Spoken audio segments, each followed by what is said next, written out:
Moon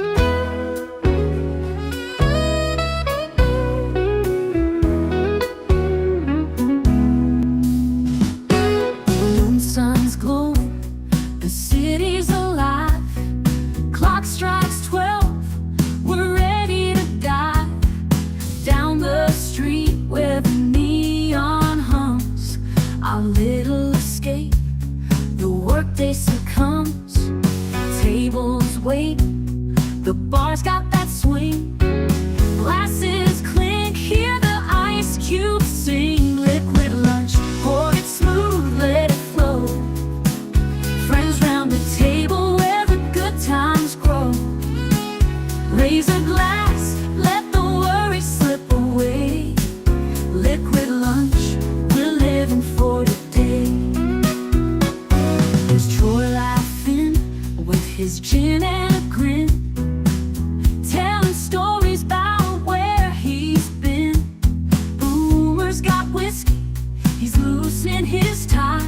Jacen dreams under a midday sky. The bartender knows us, he's mixing with flair. Every sip's a moment we're happy to share. Liquid lunch, pour it smooth, let it flow. Friends round the table where the good times grow. Raise a glass, let the worries slip away. Liquid lunch, we're living for the day. The clock don't matter, we're lost in the vibe. Jazz in the air, feel the soul come alive.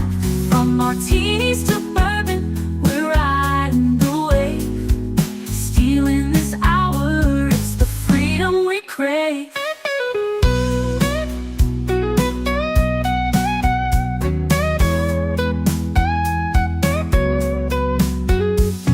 Sun's still shining, but we're in our zone. This bar's our shelter, our temporary home. One more round before the world calls us back. Savor the moment, keep the blues in the rack. We'll laugh and we'll toast till the afternoon fades. Memories made in these liquid escapades. Liquid lunch, pour it smooth, let it flow. Friends round the table where the good times grow. Raise a glass, let the worries slip away. Liquid lunch, we're living for today. So here's to the daylight, the drinks and the fun. Our liquid lunch, till the next one comes. With a wink and a smile, we'll be back real soon. Chasing that jazz under the high noon.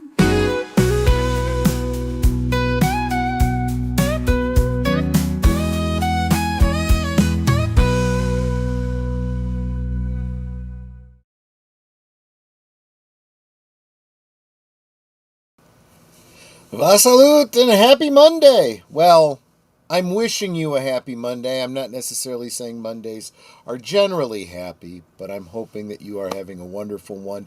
And if you're not, hopefully it'll be a little bit better by the end of this hour. Thank you so much for being here. Let's start off by saying hi to everyone I'm seeing here in the chat. Seeing a lot of channel members, and I really, really appreciate that. You guys are absolutely the best. Starting with me and my monkey. So glad to see you here, my friend. Good to see you. Happy Monday, Liquid Lunchers, says Big Al of Big Al Presents. Hope everyone has a safe and happy holiday week. Have a great show, Troy. Thank you so much, Big Al. Super, super appreciate that. Of course, the love of my life drops into the chat to let me know that I am the love of her life. Of course, it's why I do what I do every single day. She says to like, share, subscribe, become a member, leave a comment, and maybe consider gifting a membership. This is the holiday season. It is the time of giving, and it is also coming up on Thanksgiving, so you could absolutely make me very, very thankful. I do have a membership drive going on for as little as $2 a month. You can become a member, And you can hear a little bit more about the perks that Netter is talking about when we get to the promos. But of course, if you were to either become a member or gift a membership, if you're already a member, you could absolutely help me reach my goal of 100 members by the end of the year and 2,000 subscribers by the end of the year. Well, I mean, obviously, you can subscribe for as little as $0, and you could share out these streams and ask your friends to subscribe as well, because together we grow. You can absolutely help me hit that 2,000 subscribers mark by the end of the year. It can be done. Jonathon Conroy says, "Hail all, smash the like button and enjoy the show." And I absolutely do hope you enjoy the show. The tired midnight blogger himself, Curtis Selby, stops in because it's lunchtime. Absolutely. Absolutely it is. And Connie Cleary, the bird woman of YouTube of Fluff Chick Productions, comes in to say hail to the chat. Good to see you. Wilkie's Movies and Music. Good to see you, Corey. He says, hey, all. Welcome, welcome. And Enigma Severus. Haven't seen you in a minute, my friend. Good to see you. Guess who is on vacation? And I can join the stream. That's right. Deleted. Just kidding. It's me. Yes. Good to see you, Enigma Severus. Yeah, I understand. It can be hard. But, if your lunchtime's square with when we have our lunchtime, you just pull out your phone and join us, even from your office. You can always do that. Or you can always catch the rerun later in the day. Yes. See, this is the melting pot. A lot of great people here. Absolutely. It is wonderful. All right. So let's get into what I am musing about today. So, this weekend, if you were listening to Geeky Geezers last night over on, you might have watched it on my channel. You might have watched it on Netter's channel. Or you may have watched it on Aged Boomer's channel, who we need to get him up to the magic number so we can get that guy monetized. He's been doing this YouTube thing way too long for him not to have the number of subscribers he needs to get monetized. Let's see if we can't get that happening for him. But last night on his channel, we were talking about a lot of things, actually. But one of the things we were talking about is these shows that I drew a comparison to the movies and comics, the X-Men, right? The X-Men were an analog for anyone who felt like an outsider, right? Whether you were a nerd, a geek, gay, whatever the group that you were a part of that wasn't what you'd consider, part of the in crowd or normal or, average, right? You were the outlier. I think that almost becomes a genre in and of itself, right? Whether it's, like I said, the X-Men. There was a show that I actually used to really enjoy, believe it or not, on the Disney Channel. The Disney Channel, back when there was cable, not Disney Plus streaming. It was the Disney Channel on cable. It was called The Wizards of Waverly Place. I kind of really liked that. It was obviously a ripoff of Harry Potter. It was just like an Americanized version of a Harry Potter-esque sitcom. Same kind of thing you had. And let's face it, even that show was kind of a outgrowth of a show like Bewitched or I Dream of Jeannie, right? Someone who was, strange, other, whatever, hiding her abilities to blend in and all that kind of thing. So this weekend, Netter and I decided it was time. There's a lot of things on our to-watch list that we haven't been, there's only so much time, right?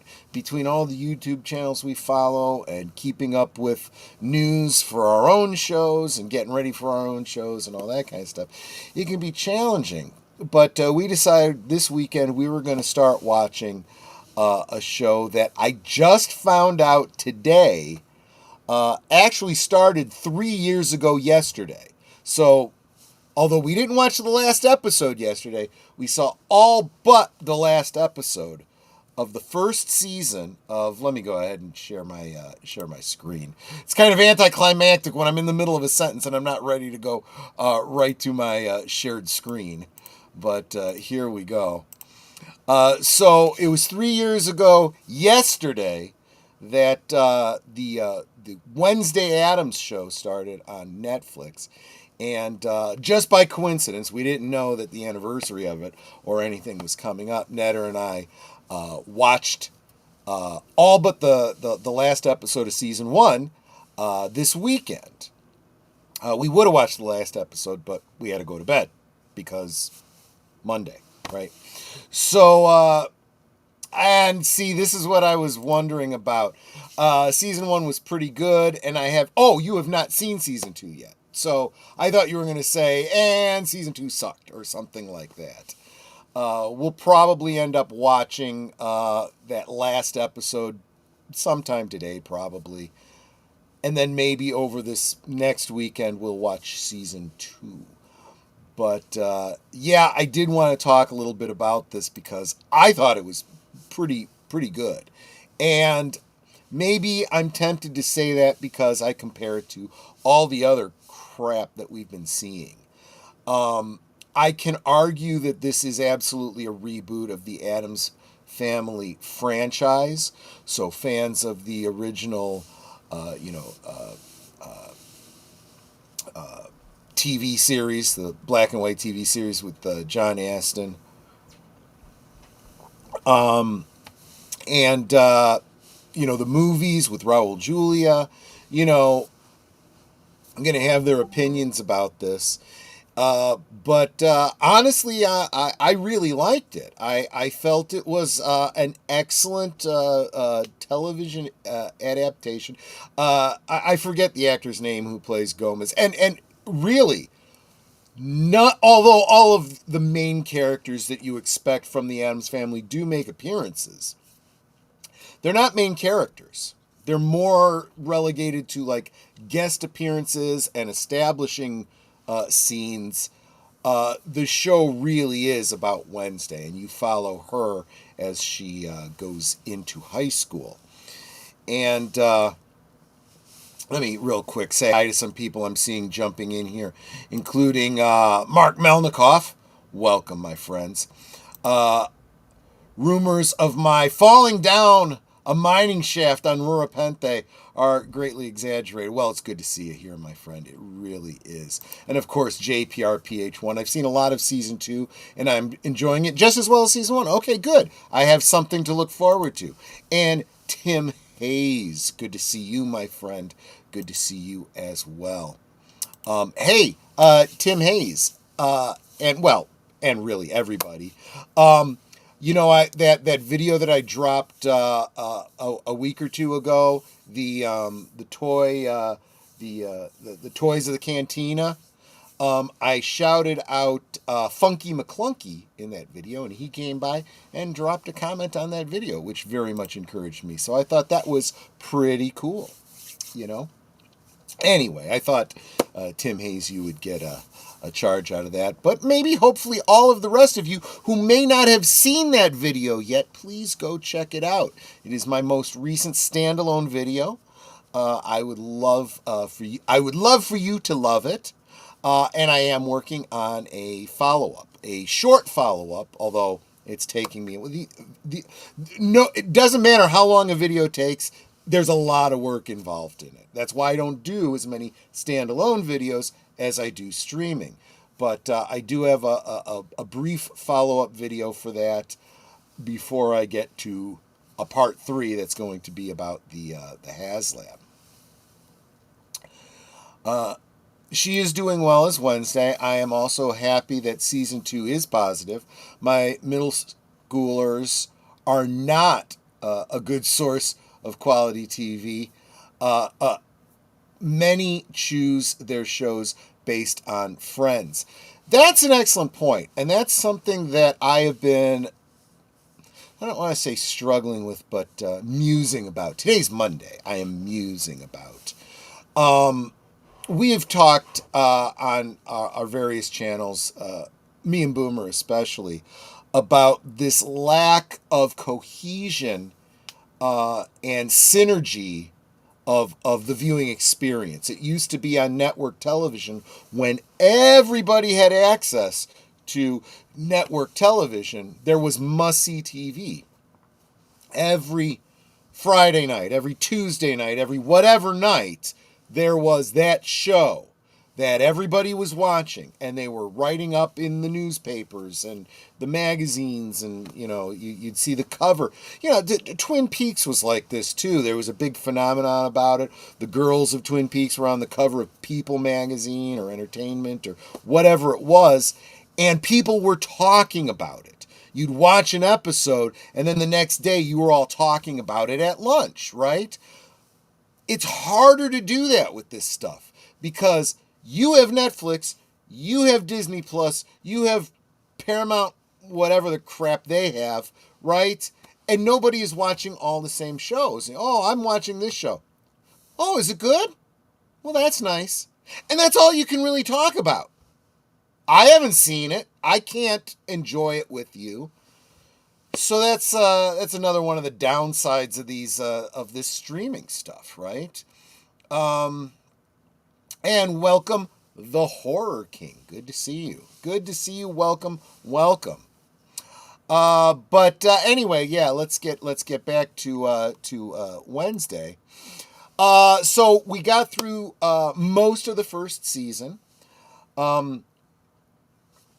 I interrupted myself. I was in the middle of a train of thought here, and so I was talking about Raul Julia. I was talking about John Astin. And then I'm sorry, someone can remind me, I forget the comedian's name who plays Gomez in this new show. And when I first saw who they had cast about 3 years ago, leading up to this, and Netter just saw this weekend because she doesn't really pay attention to the stuff that she's not actually watching because she doesn't do that kind of content much. But she's like, this guy looks kind of roly-poly and short. He doesn't, come off like John Astin or Raul Julia. And I said, I agree with you, but here's the thing. If you look back at the original, and I don't remember, did the art strip for that became the Addams Family, did that start out in like Harper's Bazaar or something like that? Those comic strips, he was absolutely, of course, Morticia was tall and statuesque. He was short and plump, right? And I would almost argue that you would have maybe been able to get away with John Astin as the character if Morticia had been a little taller. She was kind of a shorty too, so they kind of evened out. So you didn't quite get Luis Guzman. That's it. I went to school with someone named Luis Guzman. Obviously not the same guy. And so I don't think of that name. Now I'm going to associate them, of course. But I don't think of this famous guy named Luis Guzman. You say Luis Guzman, I think of a guy I went to school with. Anyway. Oh, it was the New Yorker. Very similar magazine. That's why I confused the two. But, so then when you get to Raul Julia, he characterized the character very well, but he really didn't look the role. This Luis Guzman, he really does look like the character from the comics. But anyway, I am kind of digressing here. So you get caught up in this right away, and You know, I can see the comparisons to Hogwarts and all that kind of stuff. It takes place at a school very much like that, very stylized, and I'm sitting here going, wait a minute. My understanding of the Addams Family was always, first, all of the supernatural elements and all that kind of stuff are very downplayed, right? It didn't have to be supernatural. You know, it was very tongue-in-cheek. They really embrace it in this. And the more I think about it, the more I'm like, you kind of need to. You kind of need to. When you got a hand crawling around, right? A disembodied hand, you know, that's intelligent and, you know, autonomous, you can't ignore a certain supernatural element there, right?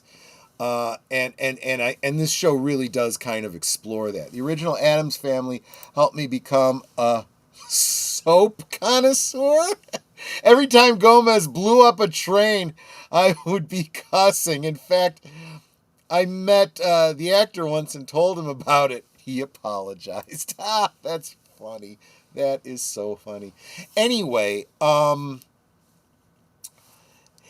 you know, there's plenty of videos on YouTube, too, that talk about the Addams Family lore over the years and how each time it's adapted, something is added to the lore. There's elements that weren't in the comics that were added by the original TV show, that were then added by the movies.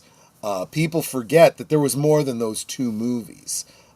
It was recast with other people, and not only did Raul Julia and John Astin play the role, but Tim Curry played Gomez as well. May not have remembered that. And Morticia, played by Daryl Hannah of Splash fame. May not have remembered that either. And I think there might have even been some other people who have played those roles. In fact, there is one that you may not have ever heard of, the adult Wednesday Addams. And be careful when you go Google this. I'm sure, I don't know this for a fact, but I assume based on that title, you might end up finding some things that are not exactly safe for work. This is not one of those things. Adult Wednesday Addams was a show that was being pitched. It was a YouTube, I guess you could call it a fan show. It's got a series run from 2013 to 2015. It represents 1 or 2 seasons, depending on how you look at it. It was created by and stars an actress by the name of Melissa Hunter. Now, this girl did an incredible job with this piece of fan art, I think is the only way I could describe it. No special effects. You don't have a hand walking around. No lurch. None of the other characters appear in the show. It's literally just her. And she's an older girl. She is not in high school. She is living on her own in the city. So the first episode is her sitting with a couple girls who have an apartment. She wants to be a roommate. She's really just looking for a place to live. And the whole series is just delightful. I did like the fact, though, that, you know, I don't know if the whole umbrella thing has been a thing for Wednesday Addams before, but it certainly is now. So, anyway. This show was never picked up by any networks, and she unfortunately did get a cease and desist from the... I don't think it was any of the networks. I think it was the estate sent her a cease and desist, so she had to stop. She also did a very interesting, and I'm sure it's out there on the interwebs because I know I've seen it. She did a pilot for a show, and I don't remember what it was called, where she plays a character based on the, ripped from the headlines kind of thing. She was raised by wolves and found and brought back to civilization, and she's trying to reintegrate herself into society. Again, it was very funny. I liked it. I think it would have been a great show. Was not picked up by the network, unfortunately. But, if you've been here a while, I didn't even realize you were here, Tim, but hi and bye. Thanks so much for stopping in. My apologies. But if you do get a chance to check this out, definitely do. You guys know how I do my custom DVDs, my custom box sets to take up a little bit less room.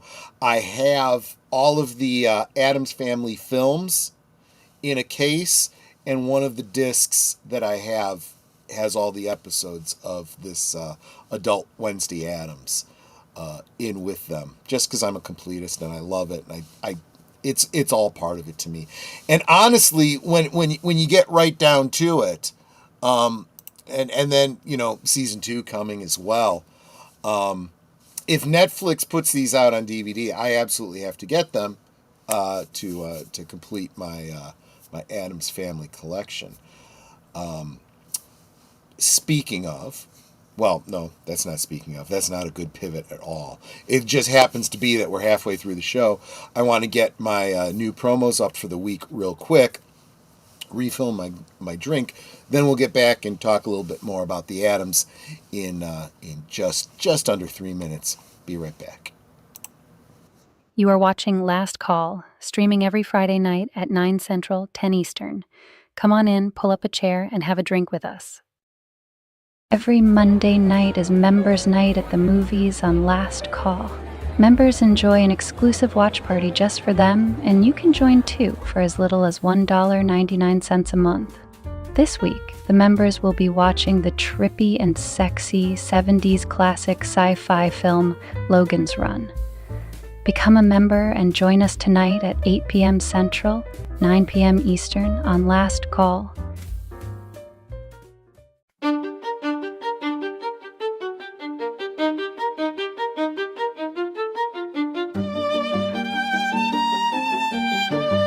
This week on Last Call presents The Adventures of Sherlock Holmes. An unknown thief steals an important naval treaty from a Foreign Office clerk. Sherlock Holmes sets out to find it. Fans of our Blake 7 series may recognise guest star Gareth Thomas. It's the Naval Treaty. This week on Last Call presents, Tuesday at 9 Central, 10 Eastern.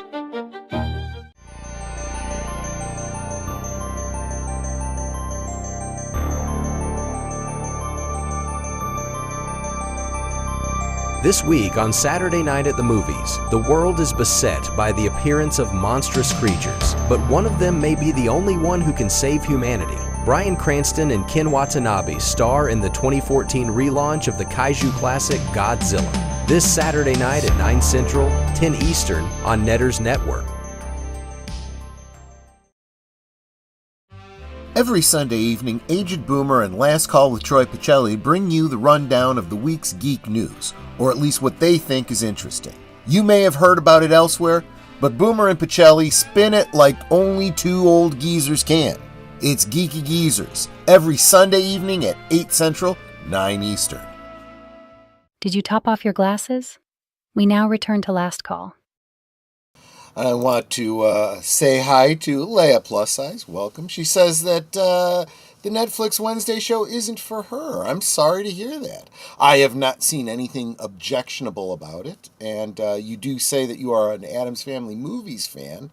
I would love to know if you are a fan of the non-Raul Julia films, like what was it called? Addams Family Reunion, I think it was called. And there may have been another one. I forget. They're hard to find. They're very, very hard to find. And I also wonder if you've seen that Adult Wednesday Addams that I was just talking about. But I wanted to dig a little bit more into the lore of this show. So the idea here is that obviously Wednesday doesn't fit into your traditional public school system, and when some kids are picking on her brother, of course, she does what any good big sister would do. She goes after them. And in her typical Wednesday Addams fashion, she says, no one gets to torture my brother but me. Or that's my job. Or words to that effect. And because the guys that are picking on him are from the swim team, she goes to their practice and dumps man-eating piranha into the pool, and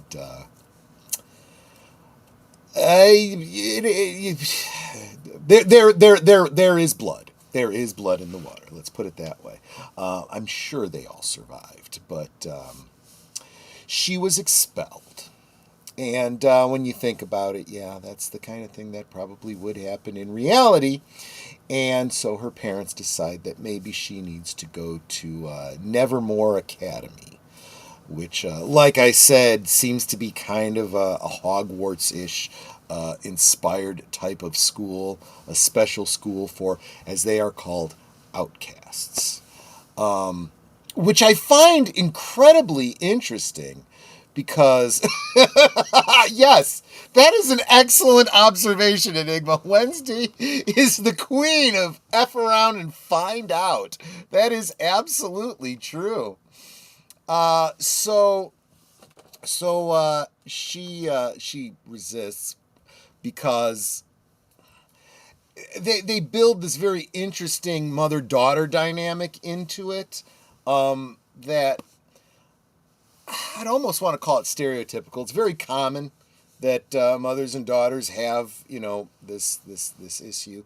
And they play Morticia as somebody who is so popular in school, and she was the bestest ever and everything. And Wednesday's like, why should I even bother? I can't compete with that. She's already done it all, and I'm always just going to be compared to her. And she's made to feel like she should feel that way. And I find that to be a very interesting dynamic that carries through the season and progresses.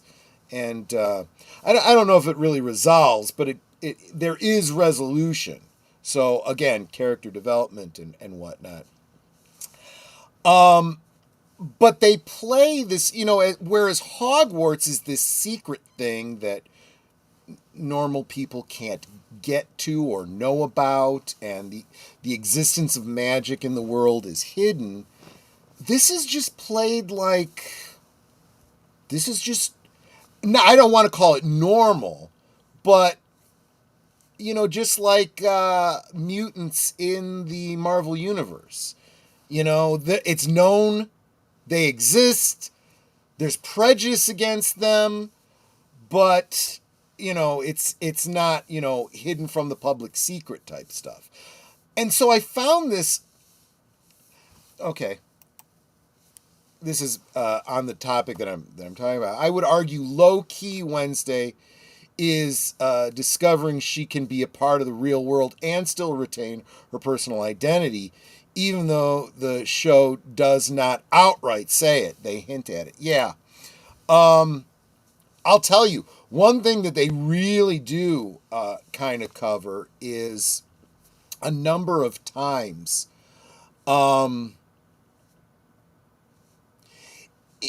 In some ways, this is almost the opposite of what I see from the way they characterized like Captain Marvel, right? She's good at everything type hero. She's the bestest ever. And all she has to do is embrace who she is. This is almost the exact opposite. This is someone who absolutely has embraced who she is to the point of keeping everyone out. She wants nothing to do with anyone. And the underlying current, yes, there are people that are trying to get her to assimilate, right? There's that element. But the people that are less, like that are more, no, we do not want you to not be who you are. But at the same time, don't be afraid to let people in, always be who you are, always preserve that, but find a way to do that while living your life among other people. I love, she quotes even, hell is other people, at one point, and starting to come to realize that, that's not a good long-term strategy for her. So it really is an allegory for growing up, and dealing with other people, and just what every kid goes through when they go to school, period. She goes to school with, they're not as overt about this. It's not as regimented, or, whatever, as, or codified, I suppose would be a better word. Like Hogwarts, where you have everyone in different houses and, so on and so forth. You do get this impression that there are cliques or, whatever, and just like you would have the jocks, you would have the, the band members, you have the, right here, they it would almost be a racial element, right? You have all the sirens, you have all the werewolves, you have all the telepaths, all the different, although there doesn't seem to be a great deal of animosity between them, beyond the basic, certain people have personality types that, can be real asshole-ish, and, others that are just insufferable, and, so forth. Very, very nerdy. And I feel like they're going for, all of these kids in this school are outcasts from the greater society. But Wednesday seems to be an outcast among outcasts. And she is also befriending all of these outcasts within the outcasts. It kind of made me think of Hermie and Rudolph, we're a couple of misfits, that kind of a thing. Even among misfits, you're misfits, and of course there is the element of, it's a private school within a town, a small New England town, where there are normies that have prejudices against the outcasts. With history that and mysteries that Wednesday begins to uncover, very, very interesting. So I'm really enjoying it, and Netter is as well. We were on the fence. Do we stay up an extra hour to watch the last episode? No. We got to work. We both had to work. I have a doctor's appointment right after this stream, so there's a lot that needs to get done today, and so I'm like, okay, no, we're going to be the responsible adults. We'll watch the last episode tomorrow. Probably end up watching the second season this week. I can also understand, Leia, if this isn't your kind of show, because maybe you don't even subscribe to Netflix. And this is one of the things I'm talking about. Very difficult for you to like, oh yeah, I'm going to jump in on that because all my friends are watching it. Let me watch it too. If you don't subscribe to Netflix or are not one of the people that sails the high seas. You shouldn't have to sail the high seas to be part of, something that everyone's enjoying. That's one of the problems with this whole paywall mentality, and it's really killing the entertainment industry. It's one of many things that in the past decade have been destroying the entertainment industry. But yeah, my hope is that it does come out on physical media. An observation was made by another that when that thing, accepted her roommate Enid. Is that her name? I'm bad with names, so I'm having a hard time remembering the new characters. Wednesday was more open to accepting Enid because Thing, his name's Thing, is trustworthy in judging good decisions. Yeah, and I think we got more because Thing is the only other main character that we see in just about every episode, along with Wednesday. We get more of his characterization and an implied origin for him. Without any real spoilers, something happens to him that requires his version of medical attention. And luckily, Uncle Fester happens to be on hand, and Fester has this ability to shoot electric bolts and zap people and shock you when you shake hands and stuff. So he is doing the equivalent of an AED on Thing, and Netter's like, Thing wouldn't have a heart to restart, right? Well, you don't really restart a heart. You defibrillate it. You take it out of a bad rhythm and put it back into the appropriate rhythm. But I said, no, that's not really what he's doing. It's an allusion to that idea of doing an AED, but he's jolting with electricity because he's a reanimated body part, like Frankenstein, right? That's why, he's got the stitching all over him, right? Because he doesn't heal the way a normal hand would. He doesn't have, what do you call it, like antibodies and things like that. It's somewhere between, he's part of a revived corpse is what he is. So, it does make you wonder, is there a Frankenstein creature out there missing its right hand?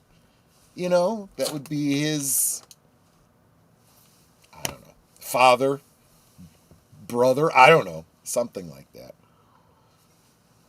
Anyway, that seems to be, and of course this is all what's going on in my head based on just suggestions of stories. By the way, Troy, there is nothing objectionable about the Wednesday show. I watch it and it didn't work for me, but I can see why certain fans do like it. I mean, I don't know, if you watched random episodes, if you only saw the first episode or watched a number of episodes. I think if you first accept these characters as the characters, which I don't think is a hard leap. These are not, there wasn't some kind of racial swap or gender swaps, or they suddenly made somebody gay or something like that. So there was none of that. If you get past the new actors, and there's some things that are jarring. I mean, like Lurch, he's good enough, right? He's not Carl Struycken, but it's okay. He's okay. I have no idea what the name of the actor is who's playing Fester, but you can't expect him to be Christopher Lloyd, right? I mean, I felt he was a little skinny. And you don't even have the justification to look back at the comics and say, like with Gomez, well, they're going by the comics. If they're going by the comics, he should be much more round, but be that as it may, I thought it was kind of cool. I love filling in the history of these without having Gomez and Morticia and Fester as main characters all the time. You start getting a lot of implied backstory. They almost could go back and do a prequel series with the people that they cast in the flashback scenes. That would be really, really good. Season 2 gives the origin of Thing. Okay, well, don't spoil nothing yet. I'm curious to see if it matches up with what I'm imagining. You know, that's really cool. It's funny because I've been watching a series of lore videos on the Addams Family, and one of them was talking about Thing, and never quite got to the origin. Did a lot of speculating on it too, in very oblique terms. So maybe the maker of this video hadn't even seen season 2 of Wednesday yet. So that could be. I'm becoming more excited about season 2. I really did enjoy the first season. I couldn't stop sharing about it when I first watched. See, that's exactly this. But this is where the disconnect happens, right? You were like this, I'm guessing, back when it first came out, right? I am 3 years late to the game. And there are probably others that'll be a year or two later on before they see it. That's my problem. It used to be we all were watching this stuff on a network channel at the same time. This is one of the things that's really hurting entertainment. And there are very few upsides to the streaming model. There's a theory online that Thing is Ash's possessed hand from the Evil Dead franchise. That is kind of brilliant. I hadn't heard that, but that would be awesome. They probably can't establish that in canon, but it would be great if they gave a little tongue-in-cheek nod to that idea. That's kind of cool. Love Thing in season 1, but season 2 gives Fester some great bits. Oh, that's cool. Thing is just as great for season 2. Good. I am absolutely looking forward to that. Loving the lore, like I said, so much. I think it really, we needed a TV series or the equivalent of a TV series to start filling out the world, because there's only so much world building you could do with 2-hour movies. You know, a film, a movie, you focus on characters.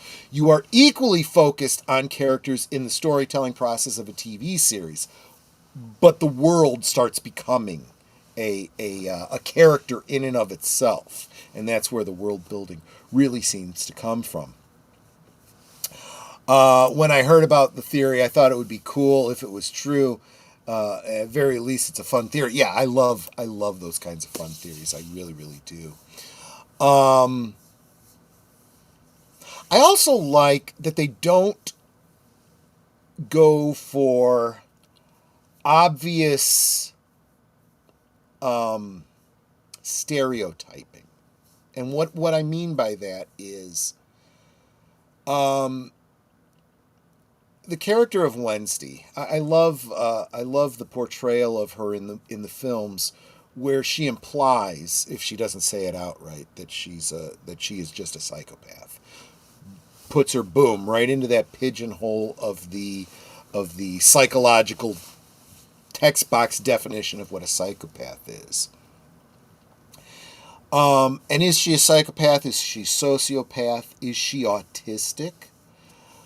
That seems to be implied, that she's on some kind of a spectrum where she doesn't relate to emotions, but yet, and this is kind of a minor mid-season spoiler, she kind of goes into why she emotionally distances herself, and you can clearly see.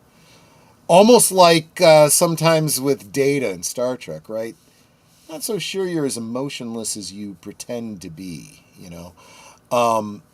There are definitely moments of this incident with Thing that I was talking about. She's near tears, you know. So she is definitely one of those people that feels those emotions and pushes them down, which makes her a much more complex character than pigeonholing her and stereotyping her, which I greatly appreciate. I also like the idea that if you don't get so, you know, obvious with your inclusion, she is, you know, you are supposed to see her as an allegory for being gay, or an allegory for being on the spectrum, or an allegory for this, or an allegory for that. Just like back with the X-Men, you could be like, whatever your thing is that makes you different, you can project that onto this character. That's good storytelling. That's real inclusiveness, you know? I agree about the world being a character in and of itself, because we do match shows with seasons of the year, and the movies and shows really do become part of our traditions. Thus, the character. Yeah, absolutely. And it gives you a feel and flavor, right? So there are, for example, we've done this with a lot of things, right? Well, you just did it with this fan theory about Ash, right? You could almost imagine that Ash and the Evil Dead take place in the Addams universe, right? For years, many fans have imagined that the Addamses and the Munsters existed in the same universe, which could almost never happen because they were two completely different networks. The rights are very separate, so you probably couldn't have. But, then again, stranger things have happened.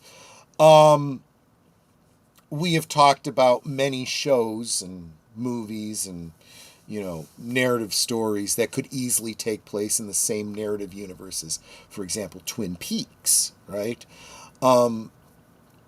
So the world has to have a type, for it to fit with other things. And that's a good thing. That's you making those connections, right?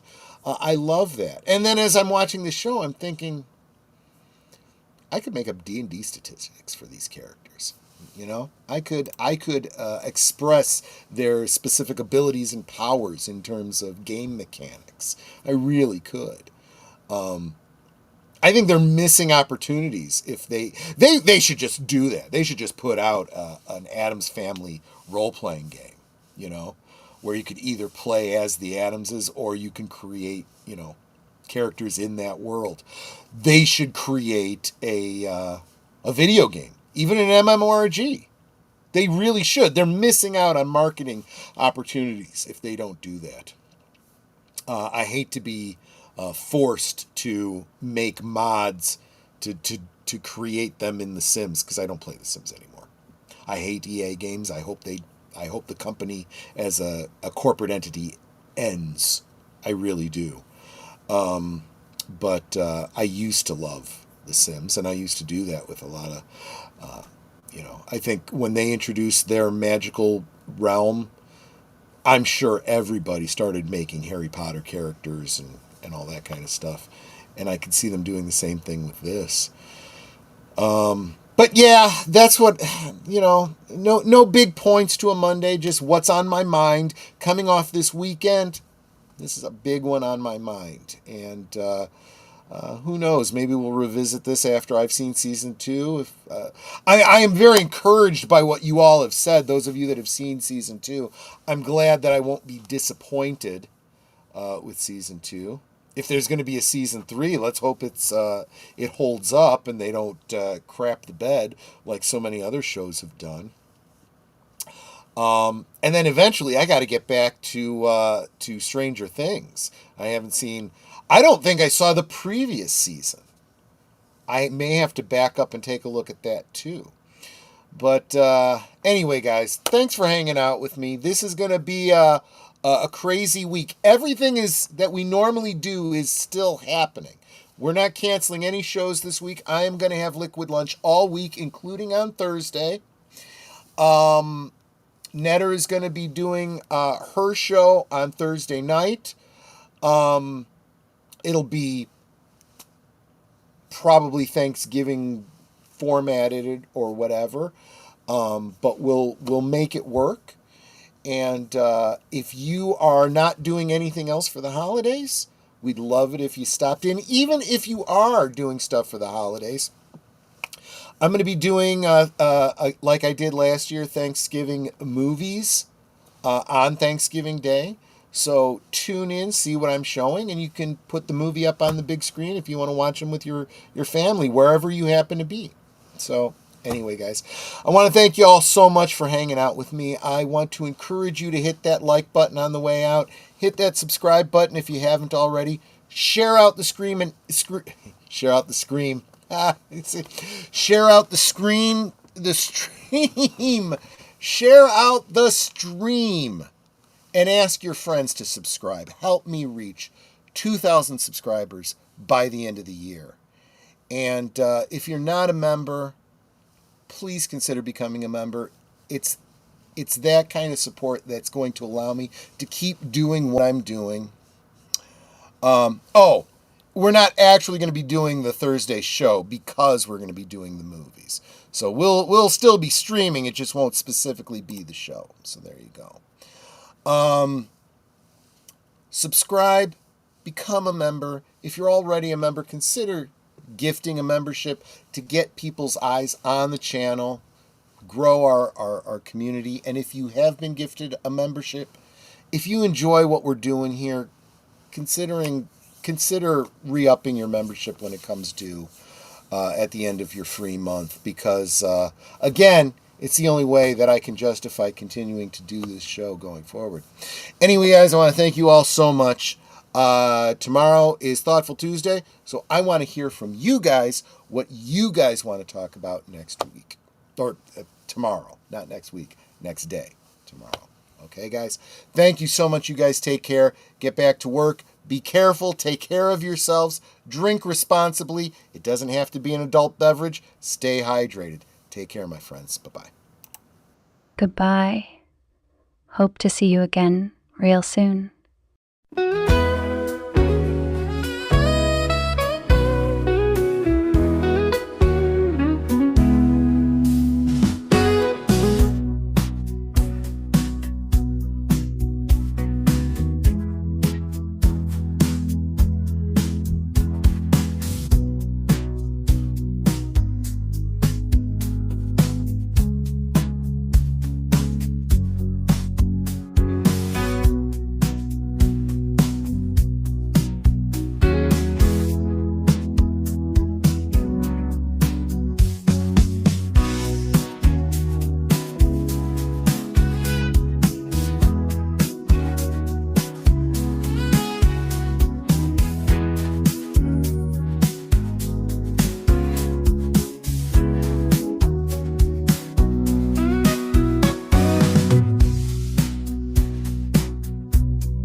So here's to the daylight, the drinks and the fun, our liquid lunch, till the next one comes. With a wink and a smile, we'll be back real soon, chasing that jazz under the high